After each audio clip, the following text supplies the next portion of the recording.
Hey, before we start, let me tell you something important. If conversations in English keep dying on you, it's not because your English is bad. And it's definitely not because you don't know enough words. What usually kills a conversation has nothing to do with vocabulary. It has to do with what's happening in your head while the other person is still talking.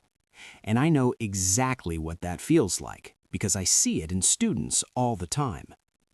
You start a conversation. You answer the first question. You even feel a small sense of relief. And then something strange happens. The conversation slows down. There's a pause. You feel it. And in that pause, your brain panics. You start thinking, say something, don't let it end. Ask another question, say something smart. And the more you think, the faster the conversation slips away. That's what we're going to talk about today. I'm Luke, and in this video, I want to show you how to keep a conversation going in English, not by talking more, not by sounding smarter, but by understanding what conversations actually need to stay alive. And once you see this, you'll notice it everywhere. Most students think conversations end because they run out of English. That's the story they tell themselves. I didn't know what to say. I didn't have the words. My English isn't good enough yet. But that explanation feels safe, not true. Because if we're honest, you usually do have something to say.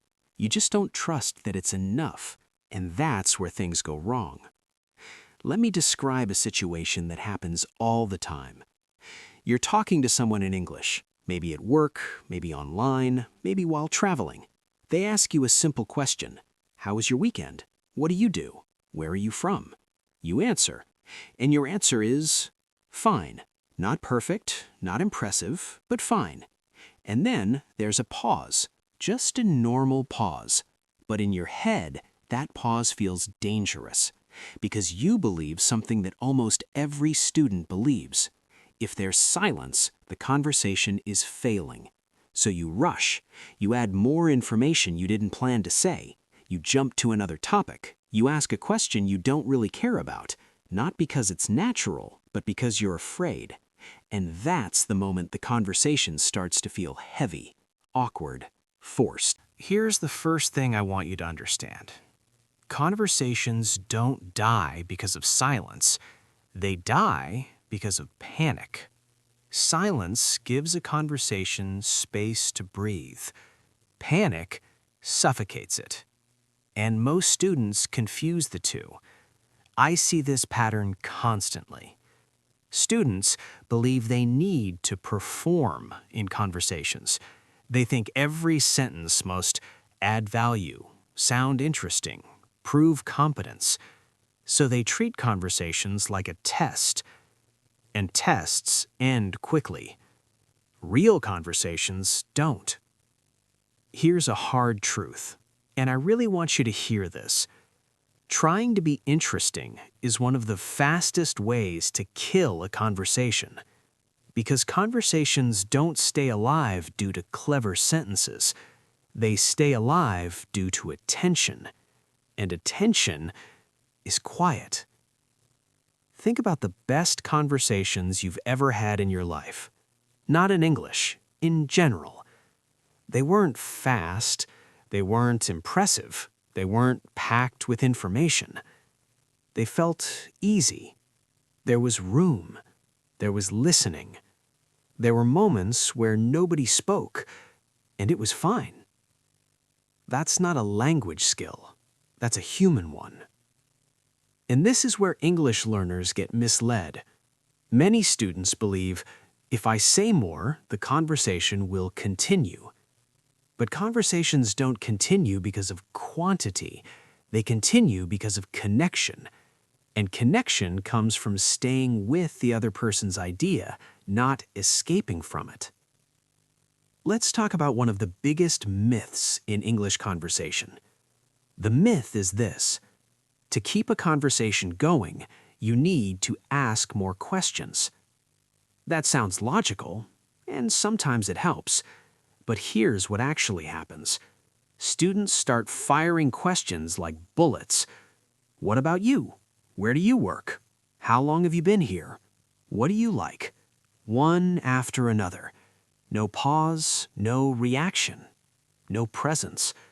The conversation turns into an interview, and interviews don't feel good. Here's the angle most students never see. Questions don't keep conversations alive. Responses do.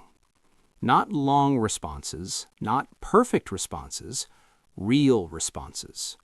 Let me show you what I mean. Imagine someone says, "I've been really tired lately." Most students immediately think, ask a question. So they say, why? Because of work? How long? But notice something. Those questions don't show presence. They show obligation. Now compare that with a response. That sounds exhausting. Yeah, that kind of tired stays with you. I know that feeling. Those sentences don't move the conversation forward aggressively. They let it unfold. This is a crucial shift. Conversations don't need momentum. They need continuity.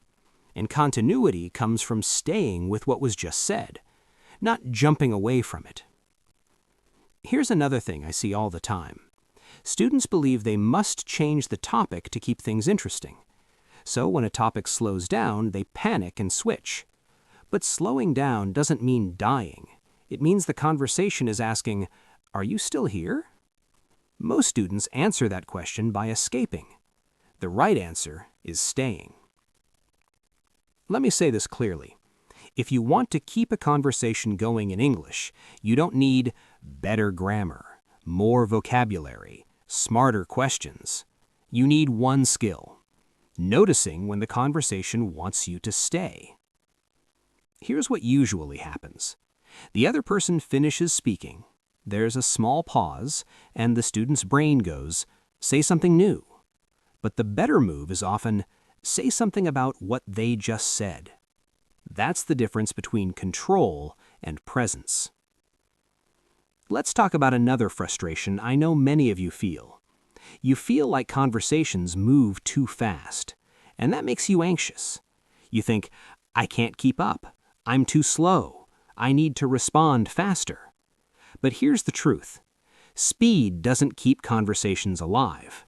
Timing does. And timing has nothing to do with how fast you talk. It has to do with when you talk.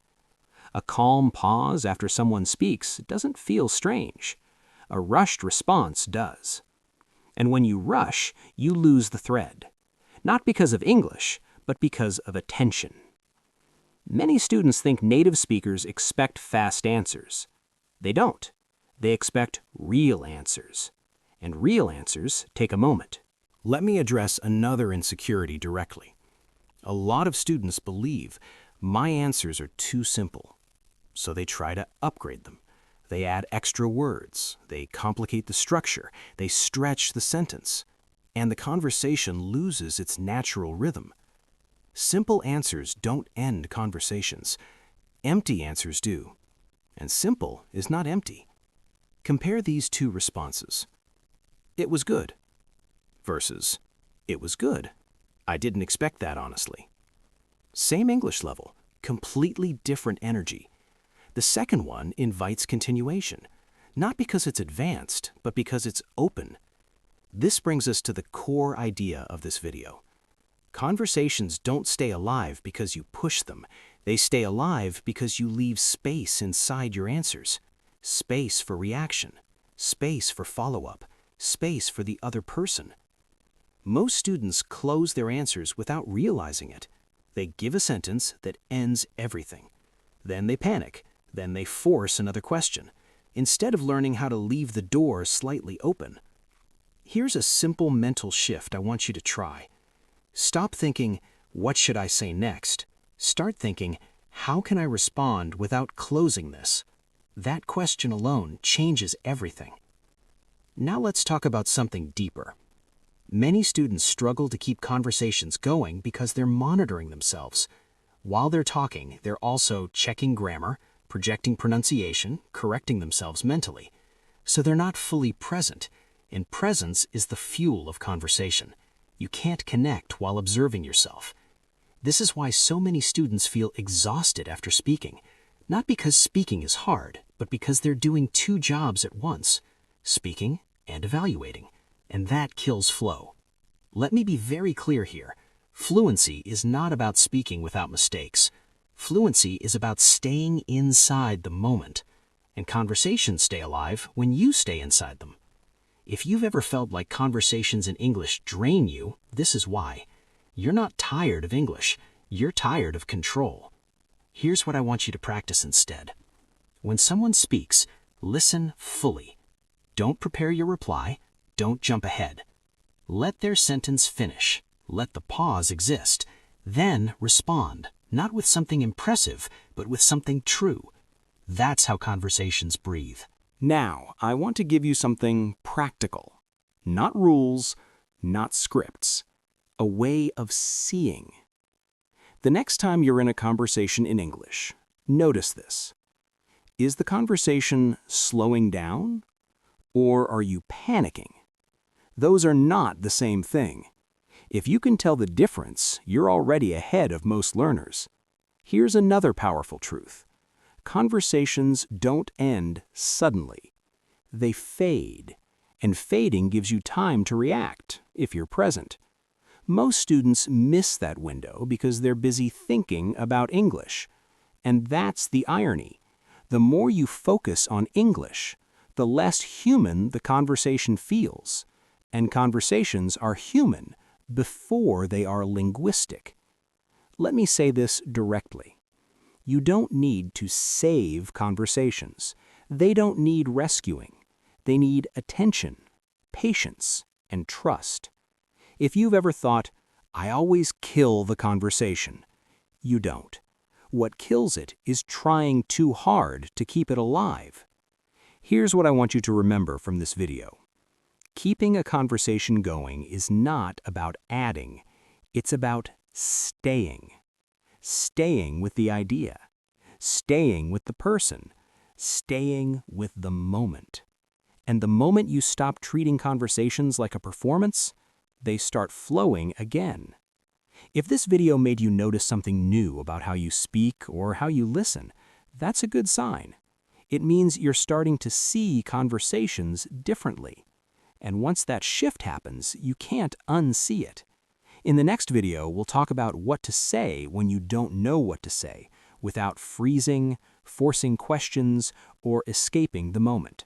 Because that's where most conversations actually break. If you want to continue this journey, I'll see you there.